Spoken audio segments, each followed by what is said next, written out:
C'est mieux que vous venez là-bas. Alors, mais tu es loin, je ne sais pas si le son arrive.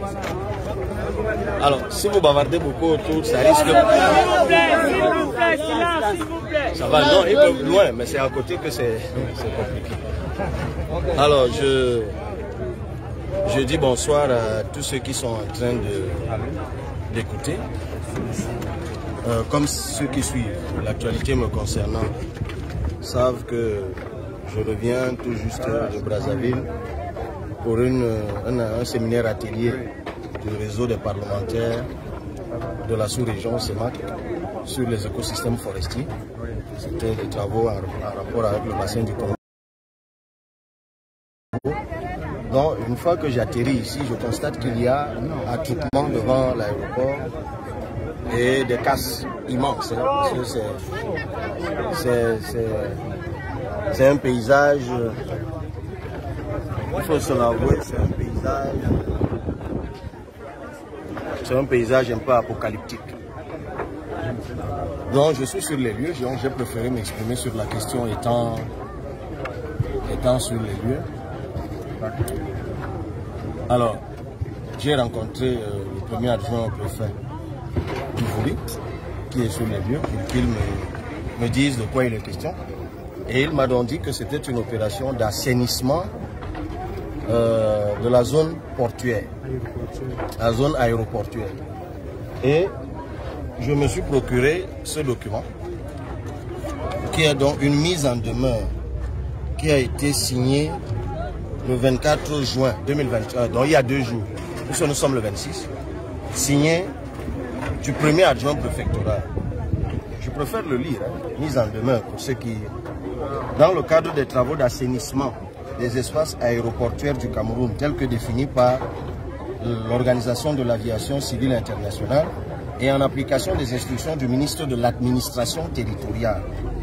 Objet du message fax du 3 novembre 2020, ça veut dire qu'il y avait déjà eu un message fax qui datait du 3 novembre 2020 demandant aux populations de quitter. Y faisant donc suite et en application des dispositions de l'article 6 du décret du 22 mai 1984 portant modalité d'application des dispositions de la loi du 14 juillet 1980, loi elle-même relative à la répression des atteintes à la propriété foncière et domaniale. J'ai donc l'honneur de vous mettre en demeure et d'avoir à libérer dans un délai de 2 jours à compter de la date de notification de la présente mise en demeure le site par vous occupé, faute de quoi je me verrai dans l'obligation de vous y contraindre à vos frais. Veuillez vous croire, monsieur, madame, l'assurance de ma parfaite considération. Donc, les casses que nous vivons sont donc une initiative du ministère de l'administration territoriale sur le fondement d'une loi de 1980 qui réprime les atteintes à la propriété foncière et domaniale. En simple, ça veut dire qu'on est en train de casser tous ces gens parce qu'ils occupent le terrain de l'État.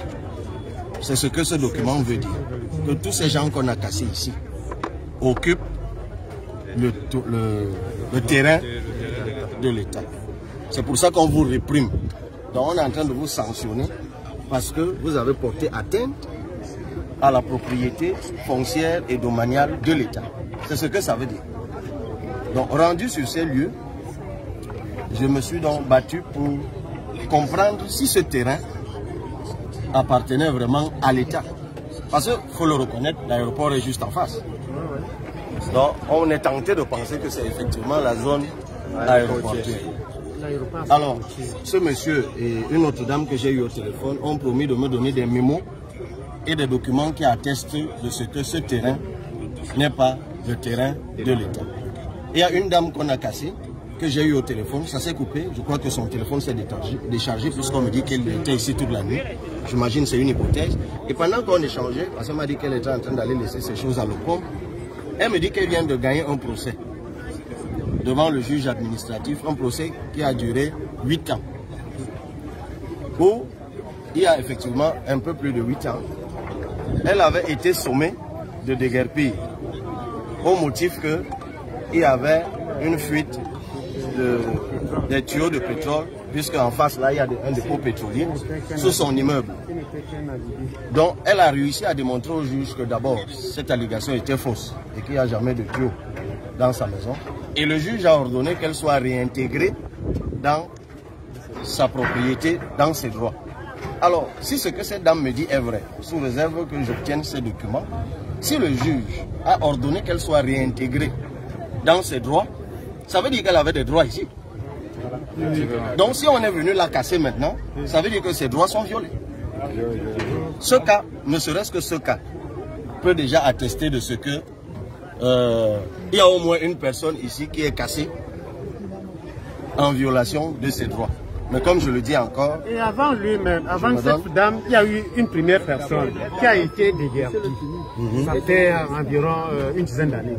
Qui a également suivi la même démarche et a eu gain de cause. Il a été même comment dire, indemnisé, dédommagé. Parce que derrière cette histoire, honorable, vous voyez, quand on parle du minage ou bien de l'État ou bien de cela, c'est une société qui est derrière cette histoire. Quand on parle d'ADC, on parle des autres, c'est ça, parce qu'ils veulent à tout prix que nous quittions cet espace pour que c'est des personnes plus loties, plus nantis qui le font. Je comprends. Ouais, c'est ça. Quelqu'un m'a soufflé ça quelque part. Parce qu'il semble même que cet espace, c'est un espace qui avait été occupé par les sinistrés du lac Nyos. Dans les années 80. Dans les années 80. Et que ce sont ces gens qui se sont établis ici. Donc voilà. Bon, bref. Ce que moi je voudrais dire, c'est que il y a quelque chose de pernicieux dans ce qui s'est passé ici. J'ai même envie de dire d'inhumain. Inhumain. Parce qu'il faut savoir qu'au Cameroun, il y a une loi portant sur l'urbanisme, qui organise l'urbanisme. Elle date de 2004. Et cette loi a un décret d'application qui date du 23 avril 2008, signé par le Premier ministre. Et ce décret régit donc ce qu'on appelle les opérations de réaménagement urbain. Et ce décret dit ceci, pour que vous compreniez bien, qu'en matière de réaménagement urbain, il y a deux hypothèses. Il y a ce qu'on appelle la restructuration urbaine, il y a ce qu'on appelle la rénovation urbaine. La restructuration, c'est notamment le cas où un terrain urbain a été occupé de façon anarchique par les populations et depuis longtemps. Et l'État décide donc de restructurer cet endroit ou de rénover cet endroit. Tout porte à croire que c'est ce qui est en train d'être fait ici. Puisque le prétexte, ce que le préfet m'a dit, c'est que comme la canne, il y a eu le Chan, on a cassé en janvier, la canne arrive, on veut donc réaménager les espaces, cet espace aéroportuaire. Ça veut dire que c'est une opération de rénovation urbaine. Ça devrait donc suivre les dispositions du décret de 2008. Sauf que, et c'est là où c'est pernicieux, dans le décret de 2008, l'initiative peut être prise par le ministère de l'Urbanisme ou alors la commune.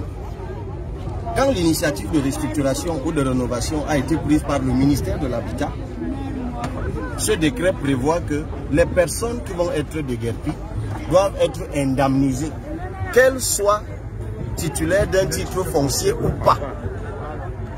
J'insiste. Et c'est nouveau, c'est nouveau depuis 2008. Parce qu'avant, il y avait ce problème. Quand dans les zones urbaines, les gens occupaient des terrains, notamment illégalement, quand on venait, on les déguerpissait tout simplement parce qu'ils n'avaient pas de titre de propriété.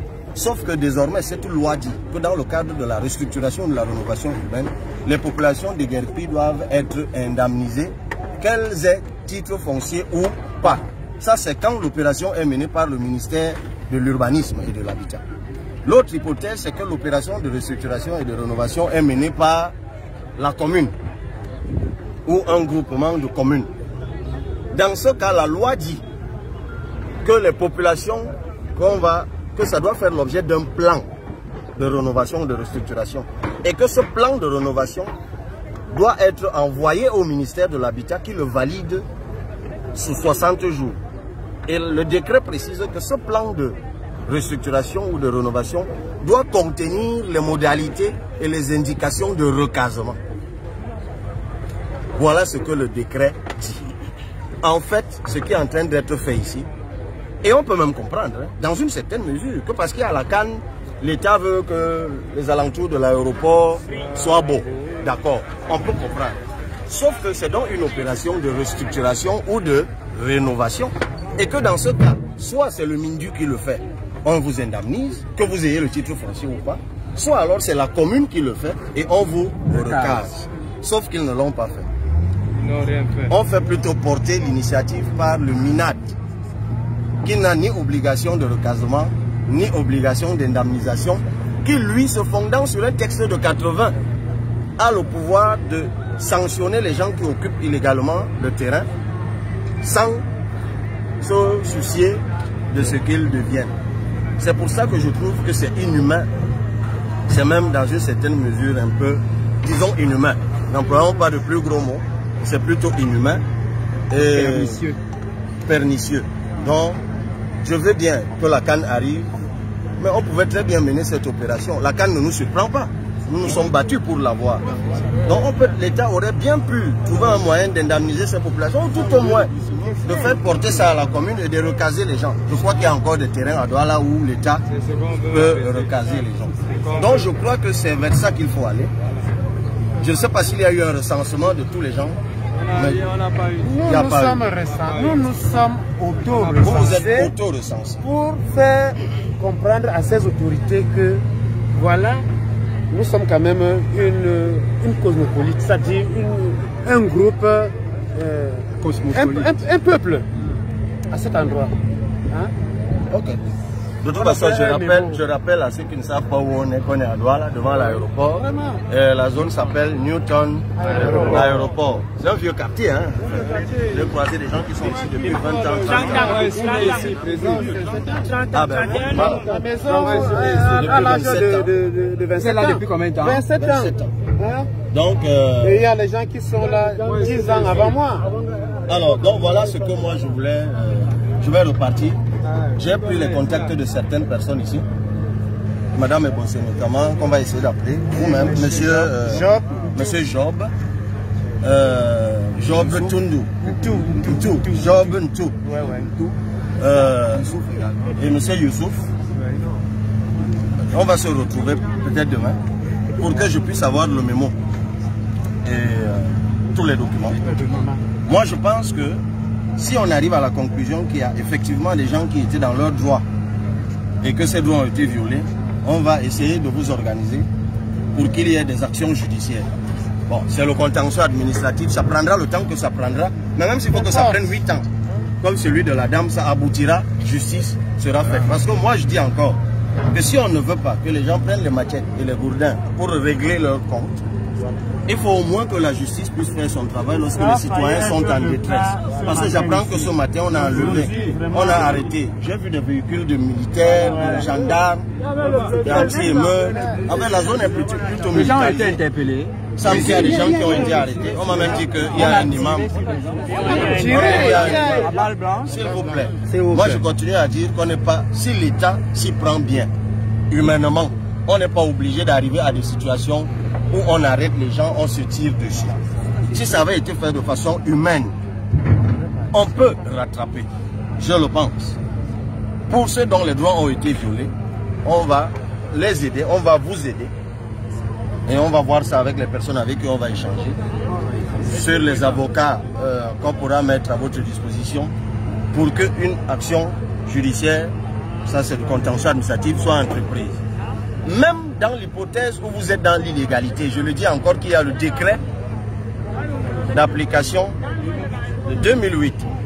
Dans la hiérarchie des normes, certains d'entre vous ne comprennent pas forcément, ce décret n'est pas au-dessus de la loi de 80. Mais c'est clair, ici, là, c'est une opération de restructuration et de rénovation urbaine. On ne peut pas qualifier ça autrement. Et cette loi dit ce qu'il faut faire dans ce cas-là. C'est-à-dire, soit indemniser si c'est le MINDU, soit recaser si c'est la mairie. Donc, ça, c'est une chose. L'autre chose, on va aussi engager on va prendre des initiatives, peut-être pas de conciliation, mais des initiatives, disons, politiques, si vous voulez, sociales. C'est-à-dire que je vais écrire au MINAT, lui disant ce que moi, en tant que député, je pense de cette question et comment je pense qu'elle peut être réglée. Je vais écrire également au ministre de l'Habitat, dès lundi, pour lui dire également de prendre ses responsabilités. Je vais écrire au Premier ministre pour lui dire que son décret n'est pas appliqué. Et je vais aussi écrire au président de la République, qui tient à ce que sa CAN, soit organisée. Et je ne suis pas sûr que de là où il est, il voudrait que des gens qui devraient être en fête, parce qu'ils vont accueillir un événement sportif international, soit plutôt dans la détresse. Finalement, quel est l'intérêt que les gens soient en détresse alors qu'on accueille un événement qui est censé donner la joie? Bon, évidemment, c'est une approche, vous me direz, un peu simpliste de la faire, mais... Et on se dit mendiant de la paix. Faisons de la mendicité de paix et essayons de régler le problème. J'espère, comme je l'ai dit, je ne suis pas venu ici faire de la politique. C'est pour ça que je ne suis venu ni avec les médias, ni rien du tout. Je programmais même de venir demain, mais quand j'ai trouvé... Quand j'ai vu ça, je me suis dit, mais pourquoi renvoyer à demain? Autant aller sur les lieux pendant que les casses se déroulent encore. Donc, je vais agir, non pas en tant que président d'un parti politique, mais en tant que député de la nation. C'est aussi mon rôle. Hein. Si les populations sont dans la détresse, d'essayer d'agir avec ceux qui décident pour trouver des solutions. Et j'espère, je ne peux rien garantir. Quand je dis que je vais écrire, bon, le président peut lire, il jette. Tout comme il peut aussi lire et il agit. Et cela vaut aussi pour les autres ministres. Mais pour les actions judiciaires, moi je ne me badine pas avec. Comme la dame là, si la dame là, il est établi qu'elle a son titre foncier, qu'elle est dans ses droits et qu'on l'a cassé, cette dame va être indemnisée. Enfin, elle va être dédommagée, même si ça dure 10 ans. On va essayer d'accompagner autant qu'on pourra. Donc vraiment bon courage à vous. J'ai pris la parole aussi pour... on a fait un direct Facebook pour que ceux qui auront appris et qu'on n'interprète pas. C'est-à-dire, voilà ce que je suis venu faire ici. Je suis venu m'enquérir et on va essayer quelque chose. Donc vraiment bon courage à vous. Hein.